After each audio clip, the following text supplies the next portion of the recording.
যেটা বলেছি অবশ্যই ভালো কাজ করতে চাই, সেটা আপনি হয়তোবা আমি এখনো না বা আমি হইনি। তো তবে হ্যাঁ, আমি যেটা বলেছি অবশ্যই ভালো কাজ করতে চাই, সেটা আপনি হয়তোবা দেখা যাবে আমি কতটুকু করতে পারি। মতো কোটা আন্দোলন নিয়ে যেটা হচ্ছে জানেন, এত ডিপলি রাজনীতি আমি কখনো করিও নি, জানিও না, বুঝিও না।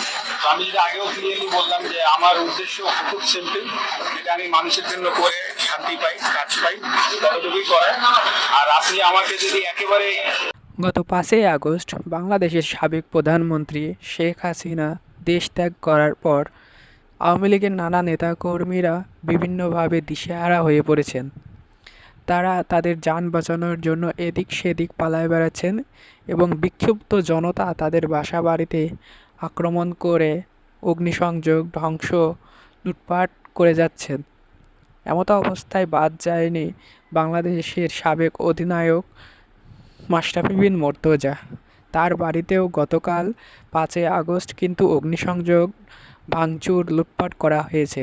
কিন্তু তিনি আজ সকালে ফেসবুকে লাইভে এসে বলেন যে তিনি শুধুমাত্র এসেছিলেন জনগণের সেবা করার জন্য। তিনি কোনো রাজনৈতিক দলের সাথে চূড়ান্তভাবে সম্পৃক্ত নয়।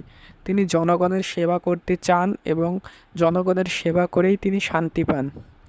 তিনি চাইলে নতুন কোনো রাজনৈতিক দলের সাথে যুক্ত হয়েও তিনি জনগণের সেবায় অংশগ্রহণ করতে চান। এজন্য তাকে যদি বিএনপি বা অন্য কোনো দলে সংযুক্ত হতে হয় তাহলে তিনি সেটা করতে রাজি।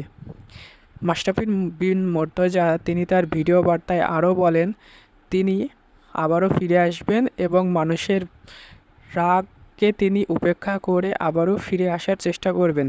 কিন্তু এই বিষয়ে সাবেক মন্ত্রী সাকিব আল হাসানের কোনো তথ্য এখনও পাওয়া যায়নি। তিনি কোনো ভিডিও বার্তাও এখনও শেয়ার করেননি।